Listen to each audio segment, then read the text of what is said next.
Hey guys, welcome back and thanks for tuning in.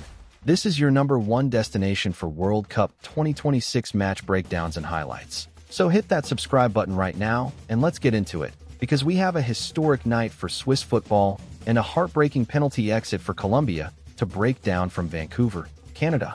Switzerland defeated Colombia 4-3 on penalties after a goalless draw through 120 minutes at BC Place on Tuesday night. And this result sees the Swiss reach the World Cup quarterfinals for the very first time since 1954, 72 years ago. 72. Ruben Vargas delivered the decisive penalty with ice-cold composure to send Colombia home. Davinson Sanchez hit the crossbar in the shootout. Cucho Hernandez's penalty was brilliantly saved by Gregor Kobel. And Colombia, the most technically gifted and entertaining team of this entire group stage, leave Vancouver without scoring a single goal across 120 minutes in one of the most painful exits of this entire tournament. Switzerland march on to face Argentina in Kansas City. Let's break it all down. Before we get into the drama and the penalties, let's understand what both nations brought into this final round of 16 clash. Switzerland, having already made history by defeating Algeria in the round of 32 for their first knockout win since 1938, arrived in Vancouver as underdogs, but a side with enormous organizational quality. Johan Manzambi, their 3-goal tournament star, missed this match altogether through injury, a devastating blow to Swiss attacking options. But Murat Yakin's side had shown throughout this tournament that they could function as a collective unit even without their star players. Granit Xhaka commanding in midfield, Gregor Kobel solid between the posts, and the energy of Dan Doy, Remo Freuler and Fabian Rieder providing constant running and pressing. Colombia, on the other hand, were one of the most anticipated teams of this entire tournament going into this round of 16 clash, unbeaten through the group stage.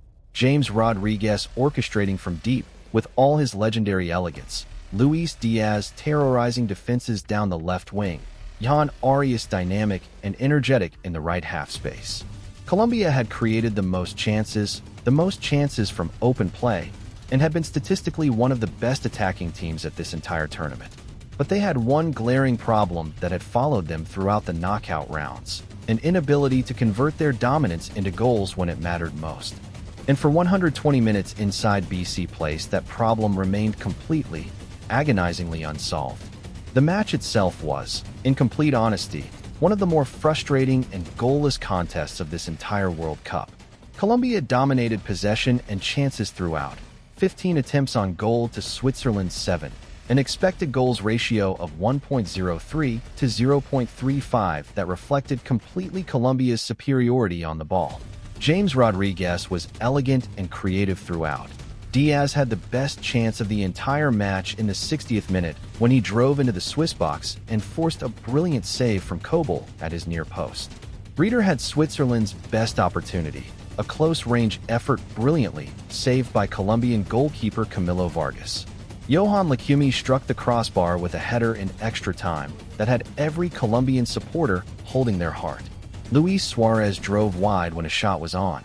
Colombia were creating, and the goal simply would not come.